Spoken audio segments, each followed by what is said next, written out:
Yatitibe Pyeongan, Pyeongan. Shalom, peace to all of us. Thank you once again, CQC family, for inviting me to preach God's Word. And it is indeed the Lord's Day. Happy Lord's Day, everyone.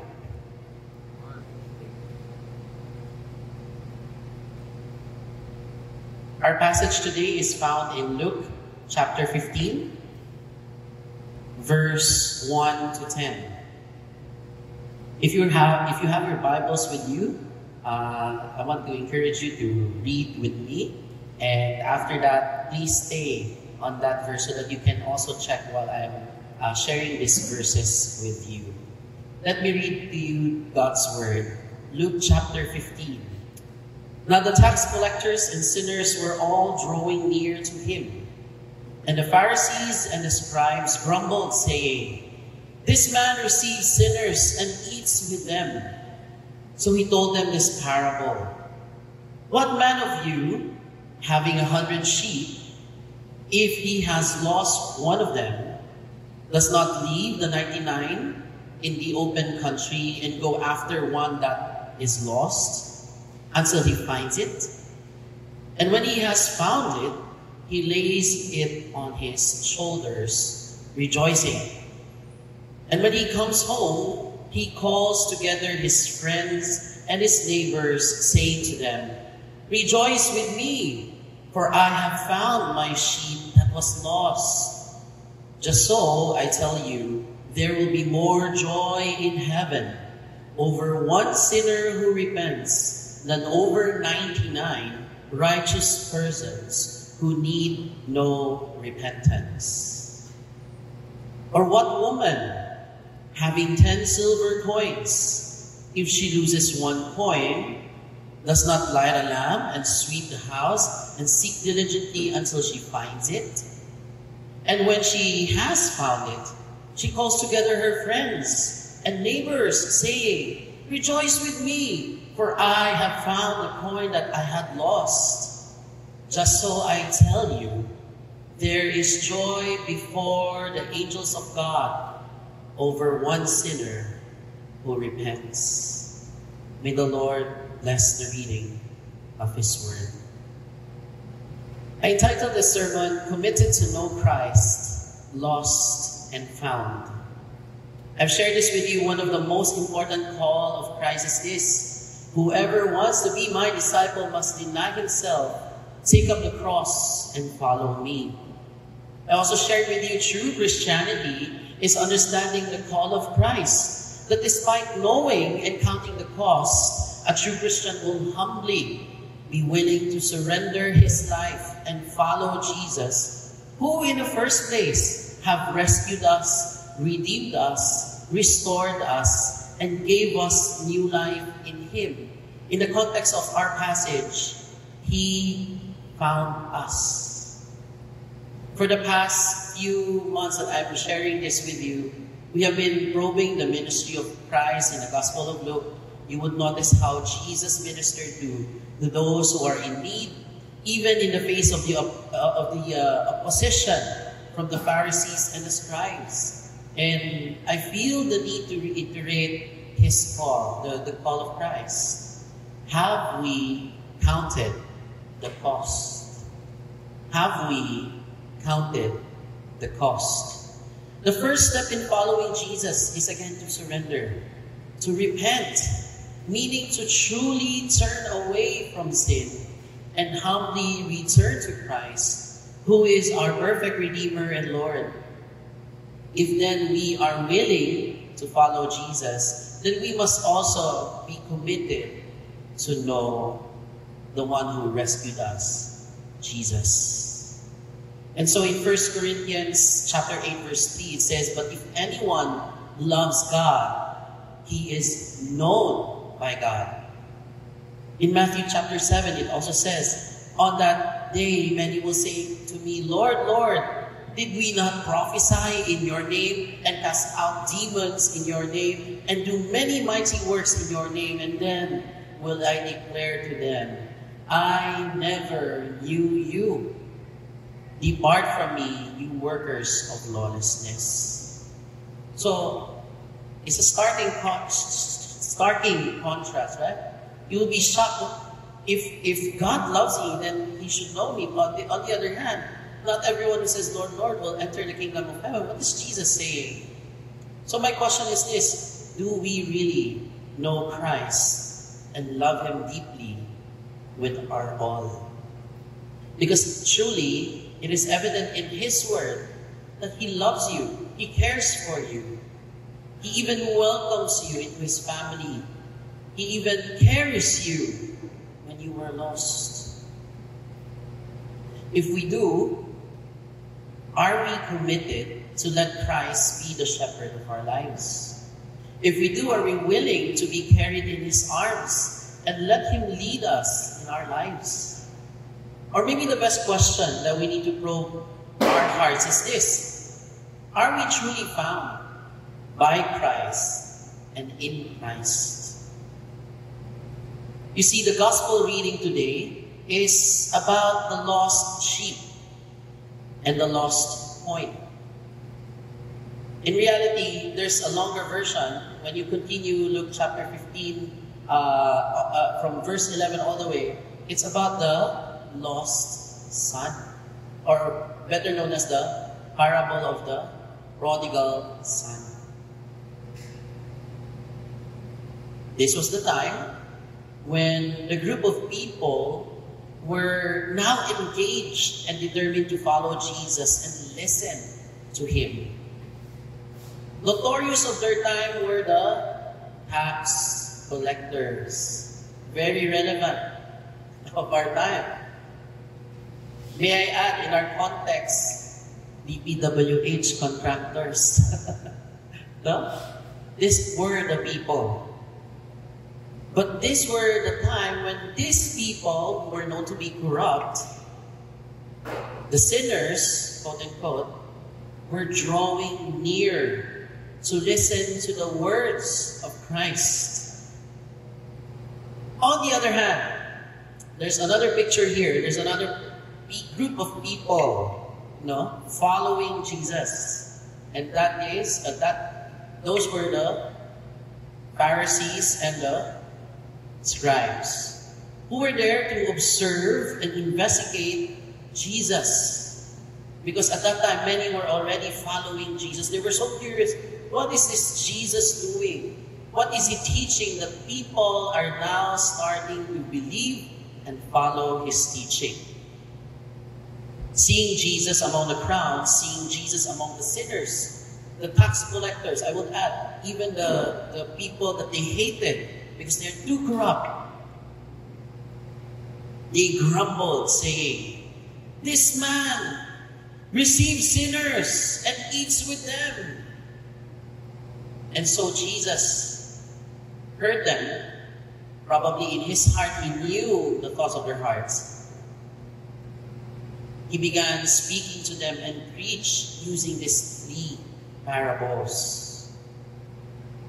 So if you'll ask me, from Luke chapter 15, verse 1 all the way to Luke chapter 15, 11 to 32, Jesus was speaking and responding to these Pharisees and the scribes.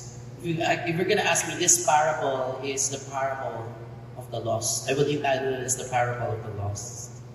The lost sheep, the lost coin, and the lost sons. May S. Kasi hindi lang yung one son was lost in the story. The other, quote-unquote, righteous sibling apparently is lost. But that's another story because we want to focus on the 2 parables. The purpose of the parables of Jesus during His time, He meant it as a tool to correct the unspoken wrong assumptions, traditions, and rules that enslave God's people because of the wrong teaching. Jesus used parables to explain who He is, what He is doing, especially to explain truths about God's kingdom. And instead of reading this parable and think of it as a moral lesson, which is not the case, we must ask, how is this parable about Jesus? And how is this parable about his inauguration of God's kingdom or teaching about God's kingdom? For Matthew Henry, a famous commentator of the scripture, parables make the things of God more plain and easy to those willing to be taught, and at the same time more difficult and obscure to those who are willingly ignorant. And so we must look at this parable with the same lenses. What is Jesus saying about himself? What is Jesus saying about God, about his work and his ministry? What is Jesus saying about his kingdom that has to come and will soon to be seen and experienced? These are just some questions that probably would help you understand as we unpack this parable. Jesus used these parables to address the sin and unacceptable attitude that the Pharisees and the scribes were doing, as well as reassuring those who listened or who are listening at that time, followers of his time, of his love, of his grace, of his forgiveness towards them. And so today, I would also use the very words of Jesus, that those who have ears, let them hear. Lord, may you help us to see Christ, to help us behold your majesty now and as we wait patiently for your return. Help us, O Lord, and grant us strength and courage, Lord God, to speak boldly of the gospel, to see you and follow you all the days of our lives. And so, Lord, open each ear that we may hear. Give us clean hands to serve you, and give us pure hearts to live for you. This is our prayer in Jesus' name. Amen. In this story, we would see two kinds of people following Jesus. One, the sinners or the tax collectors. Two, the Pharisees and the scribes. The sinners and the tax collectors, they were considered outcasts, sinners undeserving of God's forgiveness. They think because they sinned against God, they have sickness, they betrayed their own, they don't deserve God's love. They don't deserve forgiveness. They don't even deserve to be close to the holy ones. They were outcasts and considered unclean, and that no clean spiritual men or women should come near to them, to be seen, being associated with them, lest they would end up like them, sinful and unclean. So just imagine that this is happening in our time. Right? It's so scary to see that picture. Scholars believe that they are no longer observing their traditions in terms of morality. There's a huge bias. Pharisees and the scribes, these are the religious leaders who upheld the law and observed the tradition of their forefathers that was passed on to them. They are knowledgeable, supposedly knowledgeable of the scripture, knowledgeable of who God is. That all their life, they study it, master it, prepare themselves with it as they wait for their Messiah. You see, the Pharisees and the scribes were deeply angered to see Jesus being flocked and being followed by the outcasts and the younger ones. Sabi nila, this man welcomes sinners and even eats with them. It's like, look at this person.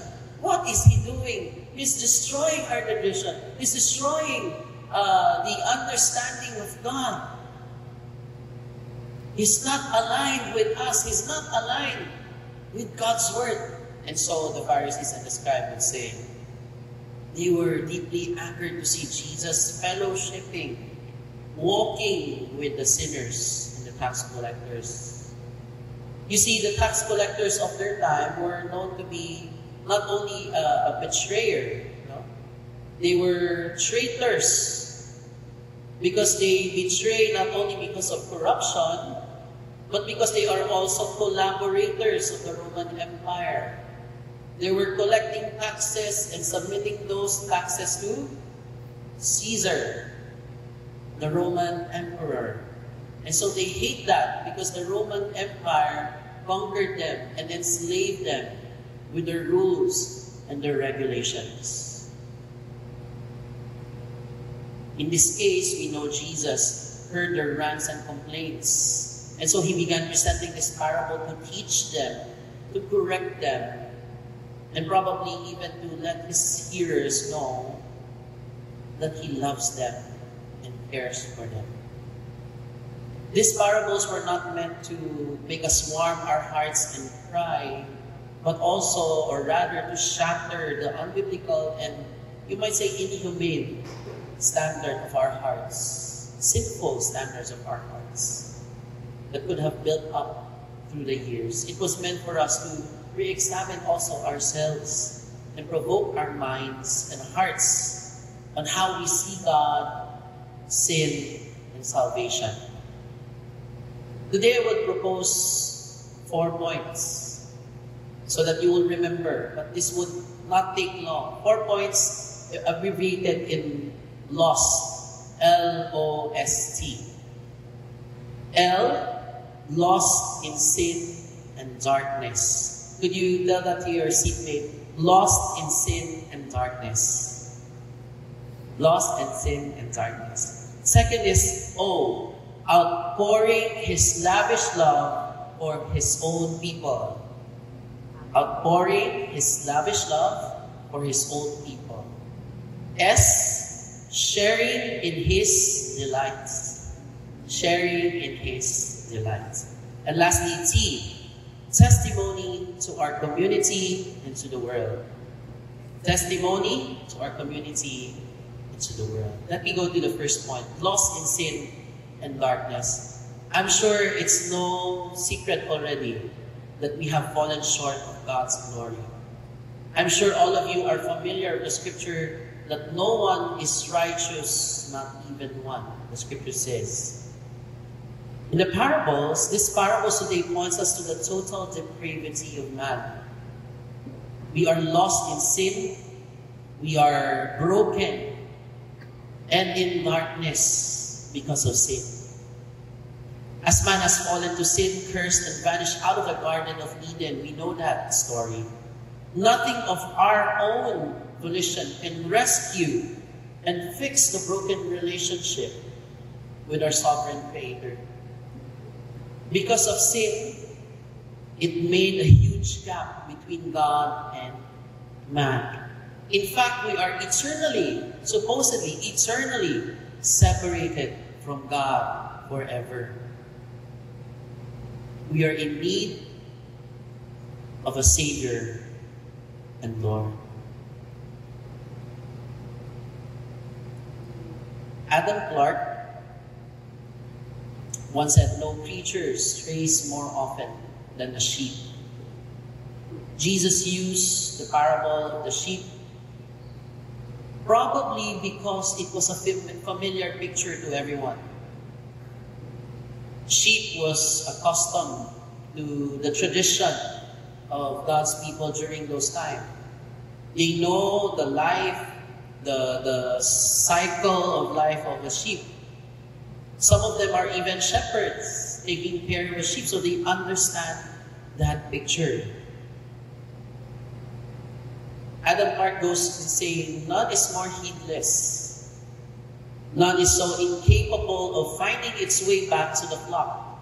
Once it's gone astray, it will leap for the flock, but still will run to the opposite direction, to the place where the flock is. So Adam Clarke was trying to tell us, this is a sheep. If the sheep wants to turn left, it will turn left. Even if the flock is turning right. Even if the shepherd is leading the sheep to the right, if the sheep is hard-headed, it will go to the left. And that's why you might say that the shepherd has its shepherd's stick or staff. And the shepherd has a rod. Huh?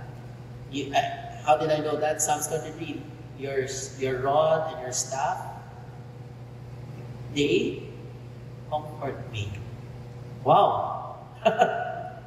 How is that comforting us when the rod and the staff? Yeah? So just imagine what kind of a shepherd God is. And so our parable today, here comes Jesus asking as if He is a shepherd. Wouldn't you look for that one lost sheep and leave the 99? It's not about He doesn't care about the 99, right? Hindi naman yun yung point ni Jesus na I don't care about the 99, I just only care with one. No. It was pertaining to if that one lost sheep, if that sheep lost its way, I would look for that sheep because the 99 is in the right way. It's being taken care of already.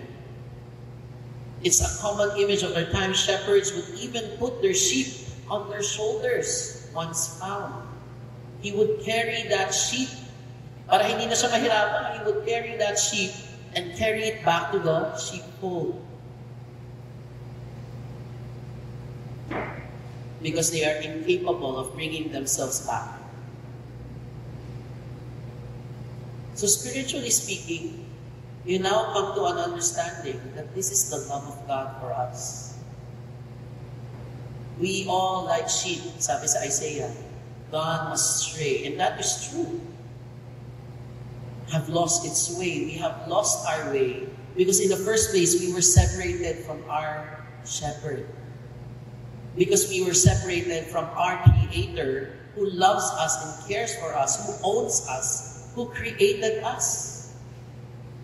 So the creation cannot be separated from its Creator, just as a sheep cannot be separated from its shepherd. Jesus, wanting the grumbling Pharisees to be corrected and understand, shared this parable. The lost sheep represents the tax collectors and the sinners, the outcasts of their time. Moreover, it represents us, sinners, the Gentiles, lost in sin and darkness, away from their shepherd, so incapable of returning to their shepherd, and even lost in darkness, continually being deceived by Satan, so that we would be far away from the true shepherd. But you see, this is how Jesus ministered to the tax collectors. You remember a tax collector, a very special one. You might say special because it was a specific story. You remember Levi? Who is Levi? Levi was also known as the tax collector Matthew. In Luke chapter 5, Levi made him a great feast in his house. Or Matthew, the writer of the book of Matthew. There was a large company of tax collectors and others reclining at table with them, fellowshipping in one table. And the Pharisees and the scribes again grumbled at his disciples, saying, "Why do you eat and look and drink with tax collectors and sinners?" And Jesus answered them, "Those who are well, no need of a physician, but those who are sick. I have not come to call the righteous, but sinners to repentance." You might say he was already correcting them, because the tax collectors in that table were already repentant. They have already seen the light of Christ. They have seen the love of Christ. What was Matthew's response when Jesus approached him? Sabi ni Jesus kay Matthew, "Matthew, come, follow me." And Matthew, what did Matthew do?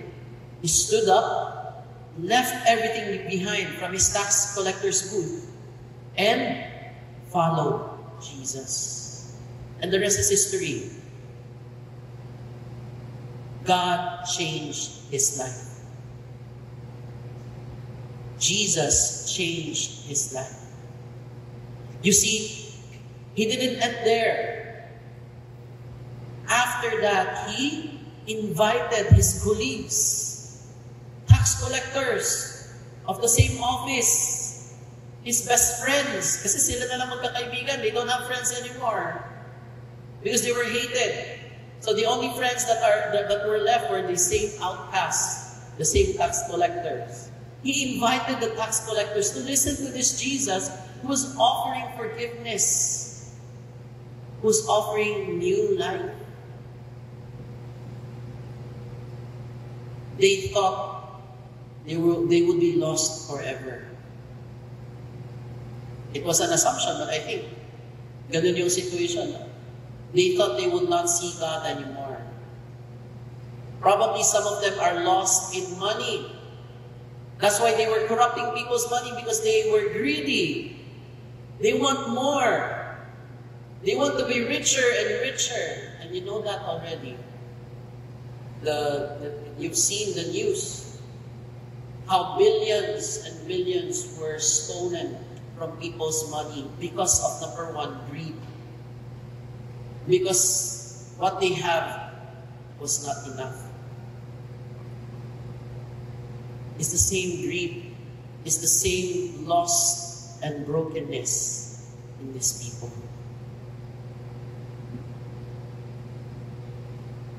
You see, let me give an example of a sin in darkness of our time.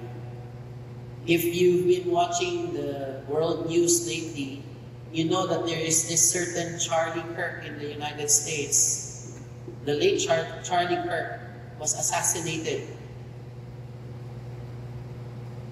Charlie Kirk is not a perfect person. As a Christian, there are some things that I do not agree of his methods. As a Christian, he's not a very perfect example because sometimes he tends to be aggressive in teaching. His tendency is to be aggressive in debates. And yet, I mourn his death because he is still a brother in the Lord. You might say the context in the U.S. is different from ours. You might say Charlie Kirk is that aggressive because their culture is different. He needs to be a bit aggressive because his enemies were very aggressive of the gospel, very aggressive of his message. And yet one thing is clear. Charlie Kirk sat down on a table because he wants to explain. He wants to minister. He wants a public debate. He never sponsored any killings. He never advocated to kill anyone just because they don't agree with the gospel. He welcomed those who disagree with him and tried to reason with him. And yet we know that he was killed. He was shot in the neck on tour in Utah Valley University, where Turning Point USA, where he co-founded and leads, organized a public debate with him. When I learned and saw that video, of course I was saddened. I was shocked. But I was also reminded that at the end of the day, this world would turn to Satan, would be influenced by Satan. At the end of the day, the gospel would become weirder and weirder. The gospel they would be very, very aggressive against the gospel. Now I understand because the scripture, Jesus already said that in the last days, there would be people who would hate the gospel. And that includes you, my brothers and sisters, because you are people of the gospel. What's our response? Should we be more aggressive and also arm ourselves up? Not really.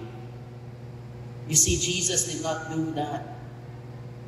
He continued to minister to the lost, to the broken, to those who are in darkness, despite the opposition. That's how far humanity have lost itself. I just gave an example. Some of them are now willing to eliminate someone whom they cannot agree with politically and end up violent when they cannot clap back, or when they lost or lose their argument, thinking that they can resolve it by violence and silence the truth, they would rather resort to ways that are pure evil. But do not be deceived, my brothers and sisters. Being violent is not the solution. Continue to preach the gospel of love. But in reality, the gospel of Christ offends as well. So continue to preach the word of Christ, the truth in season and out. We live in a world of compromise. We live in a world that is in sin and darkness. But the scripture points us to this truth that we are totally depraved. This means that due to the fall of Adam, humanity's nature is thoroughly corrupted by sin, rendering all people in natural state incapable of choosing God, and that we have no spiritual good in us, always falling short of God's glory. Never will man be saved without God's enabling grace. You must have that understanding to know that those who haven't come to Christ yet, those who haven't received the gospel yet, are the same people who are like us before. They need to hear the gospel.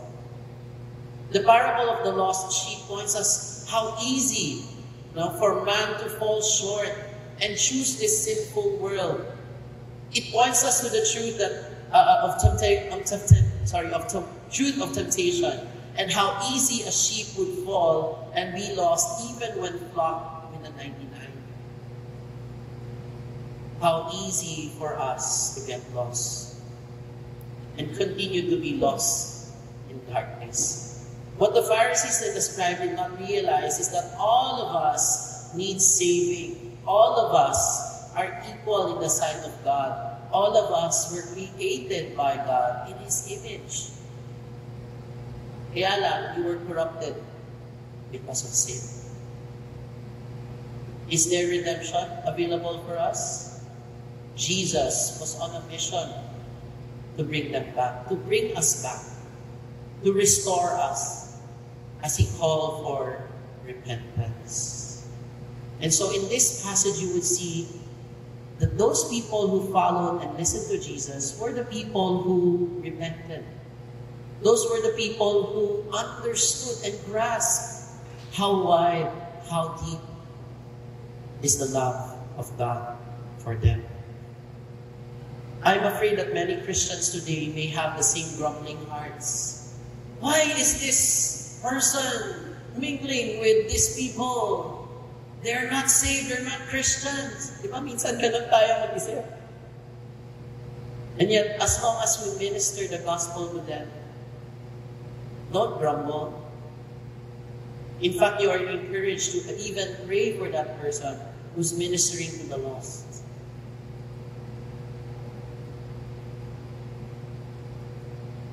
The best question is, do we recognize that we too are sinners, or once sinners? Do we recognize that we are found by Christ? In this passage, you will now understand that it's not the sheep who look for the shepherd. It's the shepherd who found the sheep. Is Jesus truly your Lord and your Savior? So the first point is lost in sin and darkness. Second is outpouring His lavish love for His own people. This parable today points us to the character of Christ. His love never fails, and nothing shall separate us from His love. The cross of Christ expresses the truth that we are chased and sought by the King. Only He can rescue us as He chose us. You know this in Ephesians, salvation is not by works, nor by any of your goodness, nor any human effort, but it is all by His grace. God's grace. Funny how Jesus used an illustration of what is known to be lowly. during that time, a shepherd is called to be lowly. The Pharisees and the scribes don't want to look at the work of the shepherd because they think that those are lowly. They will not call the shepherd to be like them or to be trained by them because they think being a shepherd is one of the lowly things in life. Funny how Jesus used the lowly, a picture, that work to teach the self-exalted and wise. I think that's how the scripture would say, no? To shame the wise. He uses our weakness to shame the wise.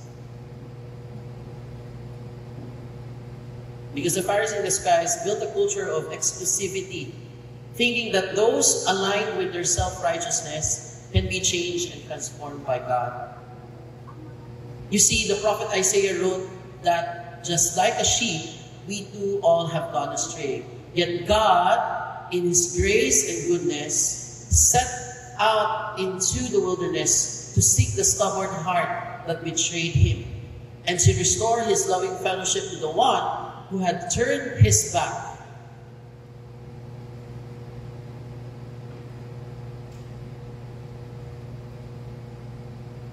And yet, the commentary is it a humiliating task to be a shepherd?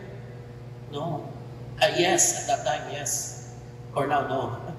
At that time, yes, it was humiliating, but God comes out not merely as the lowly shepherd, but also as the shepherd king. So yes, it was a lowly to say that He is the shepherd, but He is also a shepherd king. He is also the King of kings and the Lord of lords. And we know this, John 3:16. That's one of the verse that I memorized. For God so loved the world, loved us, that He gave His only begotten Son, that whosoever believeth in Him shall not perish, but have eternal life. For God did not send His Son to condemn the world, but to save the world through Him. You see, Jesus came to seek and to save those who are lost. If we will define who are those lost, all of us. None of us is exempted. Oh, I'm not lost because I'm clean or I did not sin. No, all of us are lost. The only question is, are you in Christ? My Nina, the former Chief Justice Maria Lourdes Sereno, wrote in her book, and she said, everyone is precious, created in the image of God. Bawat isa mahalaga. Nilikha sa wangis ng Diyos. Every human is important because in the eyes of God, we were all created by Him.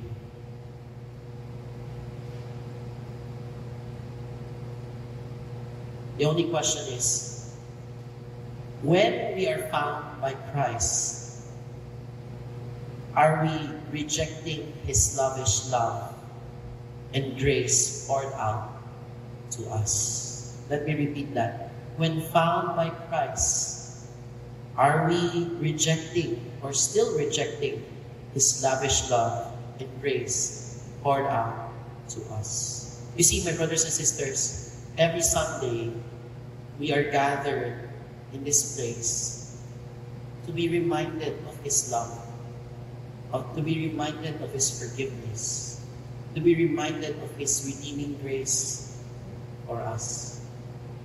We come here, we sing the songs. Amazing Grace, we sang that song a while ago. Amazing Grace, how sweet the sound that saved a wretch like me. Do we mean it when we sing it? Do we understand those lyrics? Because that alone, that phrase alone is already heavy. Oh Lord, I'm a wretched man. I have sinned against a great God. And none of my own capacity would even save myself because I know all the works that I have done in my life. And yet, who am I, Lord, that you have rescued me and saved me, redeemed me, to be welcomed to your family? I'm so undeserving. Right?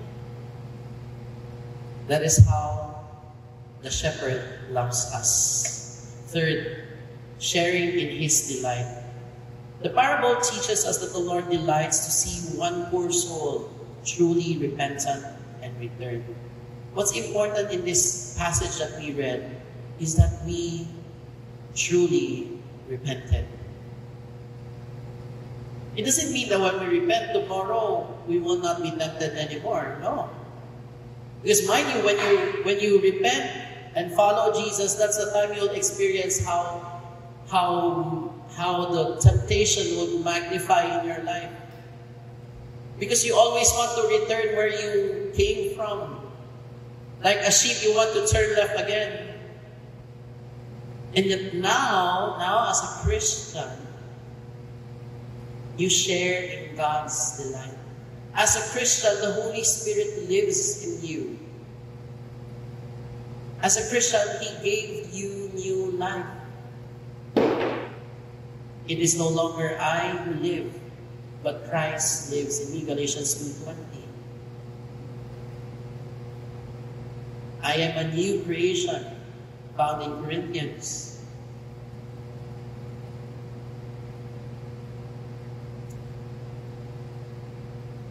You see, in this passage, you'll see He indeed came to seek and to save the lost. You will see how the shepherd carries the sheep and bring that sheep back to the sheepfold. You will see how that woman have exerted so much effort just to look for that one lost coin. And when she found it, she even called her neighbors, "Oi, I found the lost coin. I found my lost sheep." And that is God telling us. That's how heaven will rejoice over that one sinner who repents. The heavens rejoice when one person reconciled to God in Jesus. That is the beauty of reconciliation. You are now welcome in His family.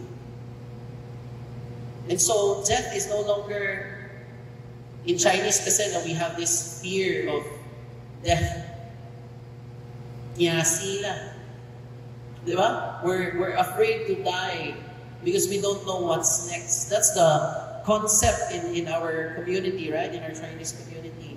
And yet, as a Christian, to reassure you, it's a new thing already for us. Mangkyasiya. Why? Because when we die and we are in Christ, we would be found in Him. We will be in heaven with Him. And that's rejoicing. You would now understand fully the love of Christ. You would now understand what it means to be reconciled to God. You will now understand what it means to have fellowship with God in full. Yes, the church should be a glimpse of heaven, but it's not perfect. Minsan nga nag-aaway-aaway pa tayo. But in heaven, there's no more. No more war, no more bickering. Because we are there in Christ. We now understand what it means to be reconciled to God. What it means to be forgiven in full. And I want to share this story. Sayang, we don't have the projector here to show you. I recently came from IDMC Singapore, Intentional Disciple Making Church Conference in Singapore. I was one of the first few who were so early because I want the front seats. Kasi pag nalate ka, nasa likod na likod ka na, you cannot see the speaker speaking. And the venue is very large. The whole SMX that large. So I wanted to be in the front seats to experience and at least see the speakers speaking. You know one thing that reminded me, because I was in front, so when the doors were open, As I entered the venue, people were starting to clap. All of them in one line. So they created the path so that you would be led to the front. Because admittedly, there are people who wants to sit at the back. So they want to encourage those who are in front of the line to sit in front. So they made a way where people were on the left and right, no? Creating a pathway. And all of them were clapping. Welcome! Welcome to IDMC. So just imagine with me, welcome! Thank you for joining us. Welcome back to IDMC. Some of them is welcome back because they recognize me as one of those who are very early in the venue. 2 years ago, I was there. They also know me. So, welcome back! You're still early! They're clapping. But I was a bit crying inside, teary-eyed. It's because I was reminded that when we are in heaven, that is the scenario. It's like the heavens will rejoice that you are there. All the saints, all the Christians that was already taken by God, nasundo na ni Lord, will welcome you. Welcome. I'm happy that you're here. But I had that teary eye because di ba dapat ganun din sa church? Welcome. I'm glad you're here. Let's continue to journey together in Christ. Let's root ourselves in the Word of God together and know God together. It's like when someone is down, let's pull them up. When someone is discouraged, let's encourage them. When someone is discouraged, pray for them. The church supposedly is like a glimpse of what heaven is like. So I was teary-eyed, sabi ko, Lord, dapat ganun kami. Dapat ganun yung church. We should be working together for the gospel. We should be working together that our neighbors would hear the gospel. The school-based academy would be ministered. The students need Savior Jesus. The school needs to hear the gospel. Then this is something that was in my mind. When we finish well and finish faithfully, we will share in His joy, in His glory, in our homecoming. That was a homecoming experience. What if one day the church unites for the gospel? What if one day our church would be experiencing this great joy in our hearts and we share it to our community? What if one day we are also clapping and welcoming people? Welcome to church. We're glad you're here because we want to journey with you and help you know who Jesus is. Help you know what life is all about. And so I remember Dwight L. Moody. This is what he said. D.L. Moody. Everybody wants to enjoy heaven after they die. But they don't want to be heavenly minded when they live. Anticlimactic, no?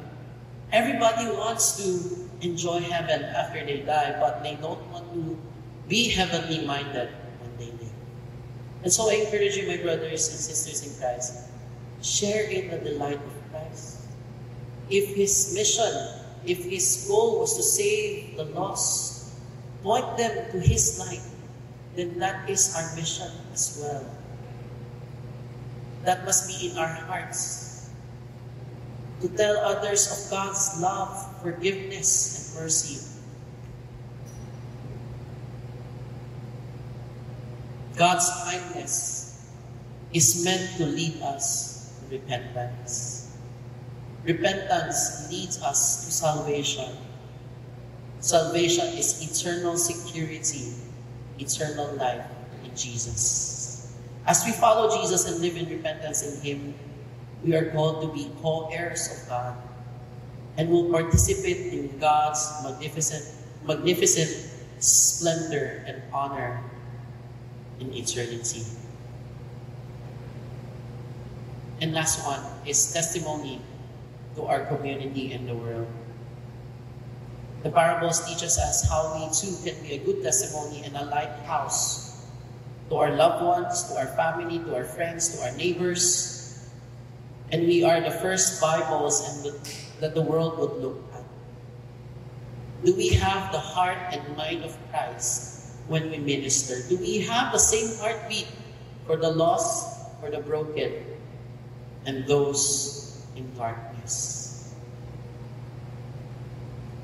You see, the whole point of my last point is a response to the gospel. Amazing Grace itself, the song itself, speaks of God's transformation. It was written by John Newton, a former slave ship captain. So you see, he is enslaving people at that time. But when he became a Christian, he realized that what he is doing is not aligned with God's intention or God's love. How is it that as a captain of the ship, I vouch for the slavery of other people? And each time that he has that trouble, he is deeply disturbed as he continued to root himself in God's Word. Na-realize niya he is sharing in the sin of others. No? He realized this must not continue. And so he stopped being a slave captain of the ship. Several years after he left the trade, that's when the time he realized he's being called as a minister. God used his life to change and transform that culture. He was one of those people who went against slavery after. He became a minister. He became a pastor. And he wrote the very words, Amazing Grace, how sweet the sound that saved a wretch like me. I once was lost, but now I'm found. Was blind, but now I see. 'Twas grace that brought my heart to fear, and grace relieved. How precious that grace appeared, the hour at first believed. John Newton was once a sinner. He enslaved many people and caused others not to look at God. He caused many people to be enslaved and even die. And yet when he was found by Christ, he understood the grace of God. He responded in faith. And he changed the way he lived. Not because he can change himself, but because he was changed by God. Are we willing to be changed by God? Let's pray. Dear Lord, Heavenly Father, the things that we have learned this morning is something that is close to our hearts. Those were powerful words, rooted in beautiful truths that apply to many of us, even to everyone in this room, every stories that are so unique. But with the life of John Newton, we realize as well that these lines, Amazing Grace, how sweet the sound, becomes more compelling. Lord, I pray that there will be changed hearts as we continue to gather, to know you, to love you, to worship you, and as you continue to send us out in peace, to be a good testimony to our friends, to our neighbors, to our loved ones, knowing that you have lavished your love for us, your people. You have set us apart for your glory. Thank you, Lord, because at the end of the day, you would ask us, or you would tell us, well done, my good and faithful servant. Enter into the presence of your Master. Because we have surrendered and because you have found us. We thank you, Lord. We ask, O God, that you would continue to pierce through our hearts. 但是现在来撒开亚述上帝祝福，愿耶和华苏何年我何年，愿耶和华何日变更秋年，苏何年，愿耶和华永年永年，苏年平安。May Yahweh bless you and keep you. May Yahweh make His face to shine upon you and be gracious to you. May Yahweh lift up His countenance before you and give you His peace. And the blessing of God Almighty, the Father, the Son, and the Holy Spirit remain with you and be with you always as you love Him, worship Him, and know Him as you minister the gospel to our friends and family and to our neighbors. In Christ's name we pray. Amen.